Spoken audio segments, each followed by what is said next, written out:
Okay guys, nandito na naman si Sir Javi. Magbibigay na naman tayo ng bagong kalaman, okay? Shoutout natin yung mga students natin dyan, okay? Shake tayo.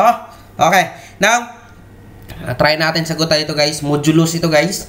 Meron tayong f of x is equal to modulus or other term ng modulus absolute value 2x minus 3 plus 1. So dito, meron tayong hahanapin daw natin yung value natin kapag yung value ni x is 5. Ito, yung letter A natin. So, i-substitute lang natin yan.